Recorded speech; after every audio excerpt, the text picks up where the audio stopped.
You won't believe what happened to my family on our own ranch, a place we've called home for years. It started as a normal day, but everything quickly turned upside down when a woman from the HOA, who I'll just call Karen, showed up with an attitude that screamed trouble. She wasn't just any neighbor. She was determined to force us out. What made it worse was that she called the cops on us for no real reason, just to try and kick us off the land we own. This story isn't about just some neighborhood disagreement. It's about power, control, and how far some people will go to push their own rules on others. Karen didn't stop at calling the police. She actually forced us at gunpoint to join her HOA. Imagine that. It's being threatened on your own property by someone who thinks they're above the law. The tension was real, and it felt like things could explode any second. My family was scared, confused, and desperate to understand why something that should have been simple turned into a nightmare. I want to take you through everything that happened, the warnings, the threats, and the moments where it felt like we had no choice but to comply. But this isn't just about what she did. It's about standing up for what's right, fighting for your home, and the unexpected twists that came next. There's more to this story than just a conflict with an HOA, Karen.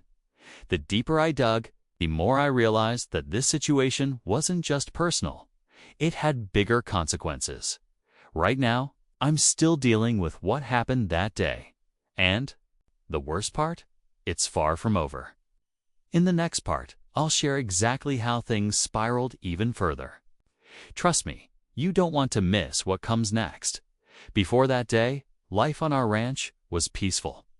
We had our routines, our quiet moments watching the sunset, and the freedom that comes with owning a piece of land. The ranch wasn't just property.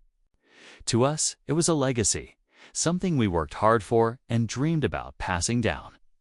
We never expected it would turn into a battleground over HOA rules and control. Karen had been on the HOA board for a while, but nobody really took her seriously at first. She was known around the neighborhood for being pushy, always trying to enforce rules that seemed more about power than community. Still, we didn't think she'd go as far as to bring the police onto our property without any real cause. That felt like crossing a line. The day everything blew up, it started with a simple notice slipped under our door. It said we were in violation of some obscure HOA regulation, something vague about unauthorized structures or improper use of land. We honestly didn't understand it, and when we tried to talk to Karen, she was cold and unhelpful. Instead of clarifying, she just kept pushing that we had no choice but to join the HOA PE fees and follow their strict guidelines. That's when things took a dark turn. Karen came back with the cops, insisting we leave the ranch or face consequences. The tension was unbearable. We stood there, trying to explain that this was our land, that we never agreed to join any HOA, but she wouldn't listen. Then came the moment none of us expected. She pulled out a gun. I won't lie, fear hit me like a freight train. It was clear she wasn't bluffing. There's so much more to this story, details that reveal just how tangled and dangerous this fight over our ranch really became. But for now, I want you to imagine what it feels like to have your home threatened by someone who thinks she can just take control. The next part, we'll dive deeper into what happened after that terrifying moment.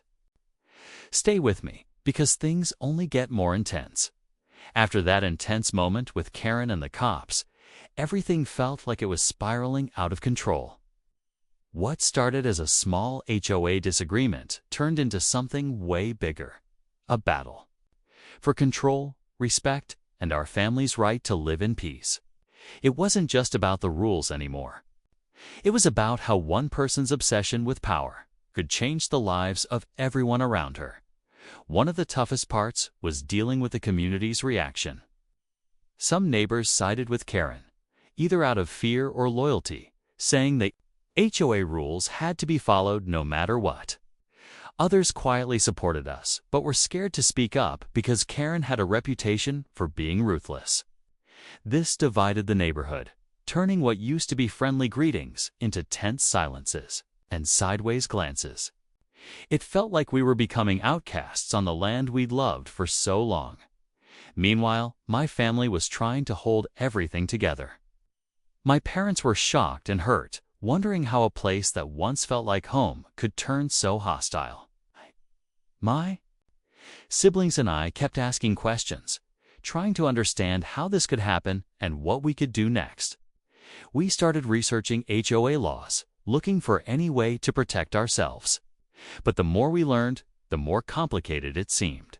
There were so many loopholes. So many ways the HOA could legally pressure us, it was overwhelming. Then there was Karen's side of the story. I started hearing whispers about her own struggles, rumors that she felt powerless in other parts of her life and was using the HOA to regain control.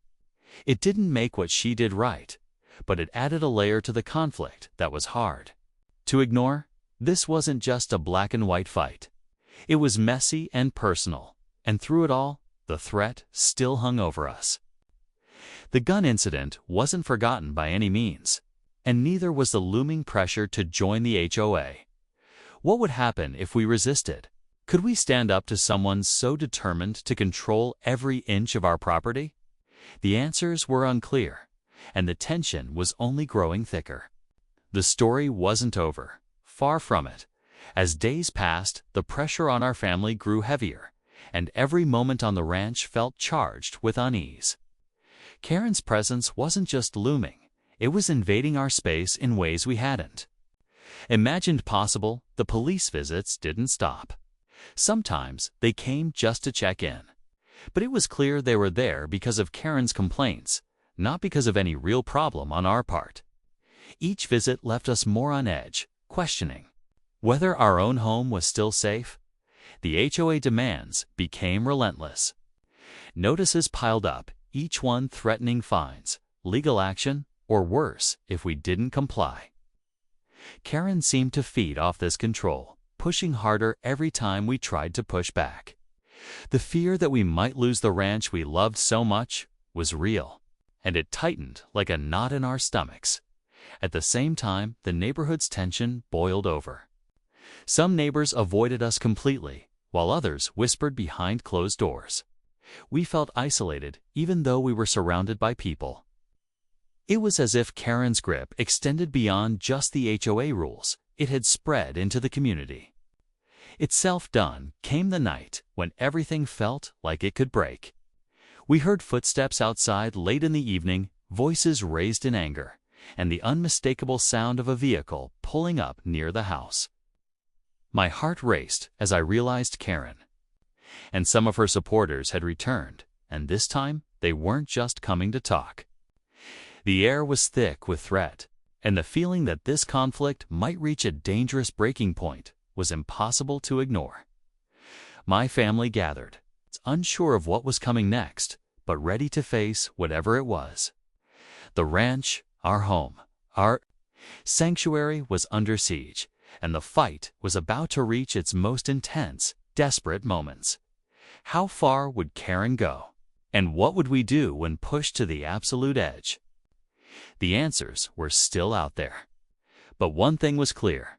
Nothing would ever be the same again, just when we thought things couldn't get any worse. A new twist shook everything to its core. After that tense night, we discovered something that changed the entire game. Karen wasn't acting alone. There was someone else behind the scenes, pulling strings and feeding her information. We found out that a local developer had been quietly buying up land nearby, hoping to turn the area into something completely different.